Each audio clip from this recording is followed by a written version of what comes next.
Bem-vindo ao canal Genuíno Cristão.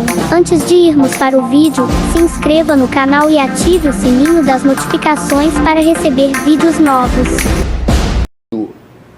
É isso que o demônio está... Que nós temos contigo. O Senhor não tem nada a ver conosco. Não podemos dividir o mesmo lugar que você, Jesus. O Senhor não pode estar aqui. Representamos trevas. O Senhor representa luz. Irmãos, você precisa ter essa mentalidade.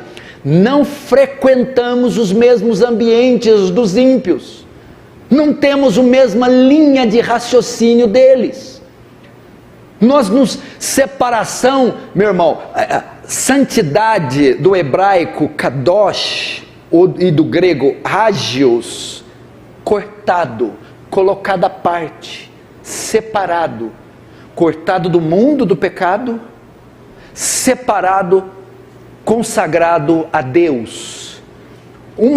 Esse termo, um dos lugares que era usado, era numa pedreira, quando se extraíra de uma rocha, uma pedra, cortava-se a pedra da rocha, da pedreira, e colocava ela à parte, tirava pedras da rocha e colocava à parte, mas ninguém coloca a pedra, retira, coloca à parte, para ela ficar lá.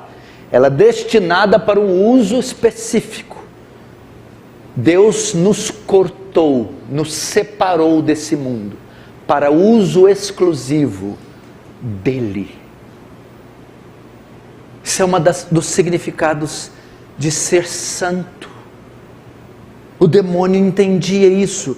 Nós temos que zelar pela pureza da igreja. Malaquias 3,18: então vereis outra vez a diferença entre o justo e o ímpio, entre o que serve a Deus e o que não serve. Está assinando seus papéis, quando está sozinho num quarto de hotel, quando está 2 da manhã na frente da TV, da internet, você é distinto, separado. Você usa seu corpo como outdoor de sensualidade, você preserva ele para o seu marido e para o seu Senhor. A sua boca sai em palavras torpes, indecorosas, impuras, imundas, ou são palavras que edificam? Como é que é o seu comportamento? Sua mente, seus pensamentos, são pensamentos puros, ou é uma fossa de iniquidade? Separação, meu irmão. Precisamos aprender. Esse é o primeiro princípio que o demônio ensina. Segundo, o demônio revela a divindade de Jesus. Veja só, 29. Eis que gritar, que tem nós contigo, ó Filho de Deus. Na tradução Revista e Corrigida diz, Jesus, o Filho de Deus. O que temos nós contigo, Jesus, o Filho de Deus. Irmãos, quantos não conhecem a Jesus? O demônio era perito em cristologia. Muitos têm a Jesus como um profeta, um curandeiro, uma personalidade histórica. Não, ele é o Filho de Deus. Em Atos 19:15, você vê novamente o demônio fazendo uma afirmação de Jesus. Os 7 filhos do sacerdote Seva vão expulsar um demônio. O demônio dá uma surra deles e não sai, você sabe a história. Mas o demônio, quando eles chegam para expulsar, o demônio diz assim, peraí. Paulo eu sei quem é. Jesus eu conheço. O demônio disse para os 7, Paulo eu sei quem é. E Jesus eu conheço. Eu quero fazer uma pergunta aqui essa noite. Você conhece Jesus tanto quanto o demônio conhecia? O demônio não diz Jesus o profeta, Jesus como os fariseus o filho do carpinteiro, Jesus o nazareno. O demônio diz não, esse é Jesus o Messias, o Filho de Deus, o verbo encarnado. Eu sei quem é esse, eu já vi ele trafegar nos céus. Esse é o Messias prometido, o enviado de Deus, o Deus encarnado, o Salvador. Quantos homens não conhecem a Jesus? Quantos pastores não conhecem a Jesus? Quantos cristãos não conhecem a Jesus? O que é Jesus para você? O que é Jesus para um curandeiro? O objeto das suas bênçãos?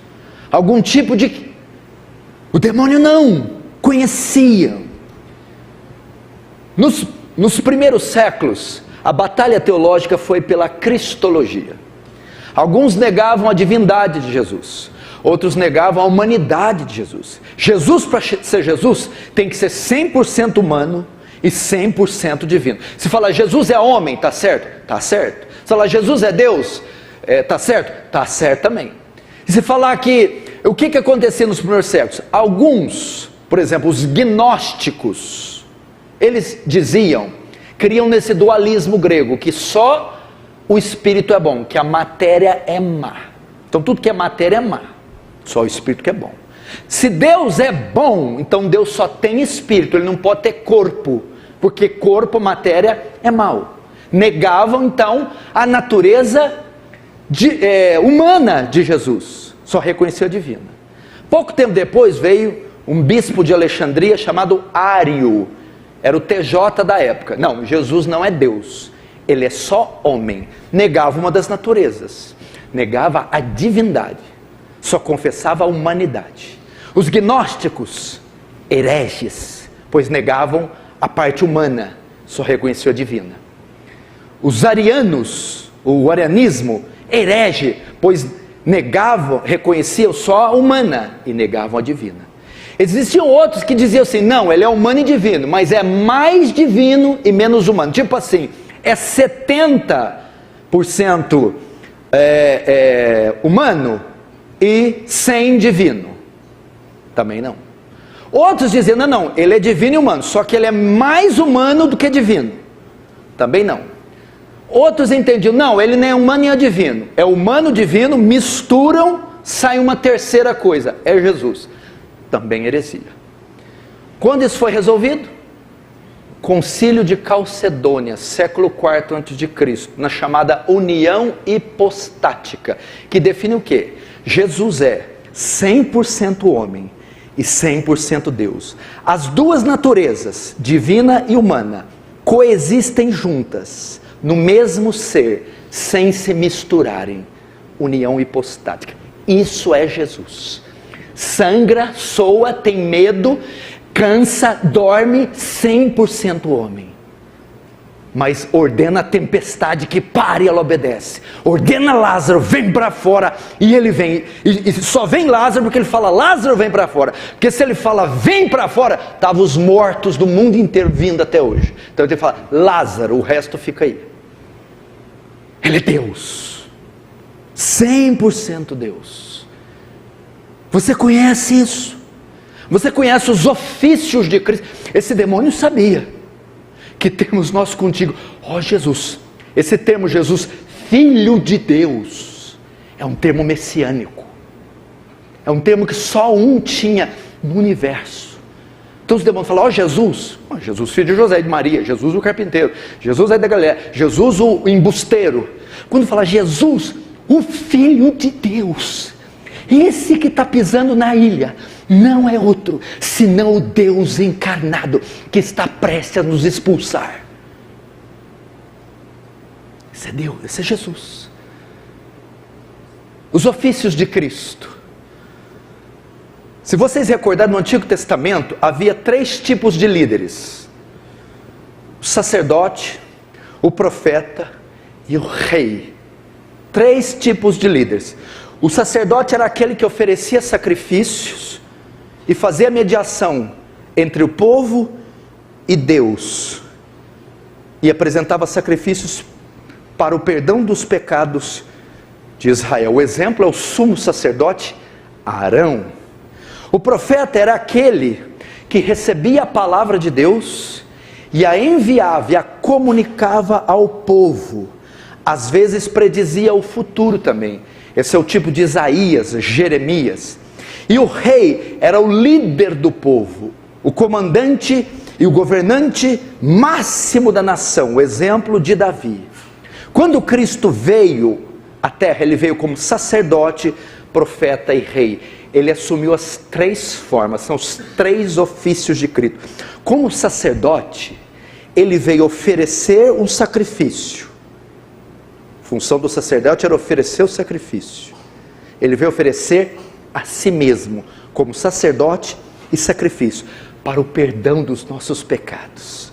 Como profeta, ele recebeu a palavra do seu Pai e veio comunicá-la a nós. As palavras que eu falo, não as falo de mim, mas do Pai que me enviou. Ele era o grande profeta, como está em Deuteronômio. Deus suscitará um profeta depois desse. E tudo quando ele disser, a ele ouvi, a ele escutai. O grande profeta. E como rei, Cristo veio trazer um reino. E veio como o rei desse reino para liderar o seu povo. Na pessoa de Jesus combinam esses 3 ofícios, essas 3 funções, e todos estão descritos no Novo Testamento. Gostou do vídeo? Então, assista outro e seja edificado pelo Genuíno Evangelho.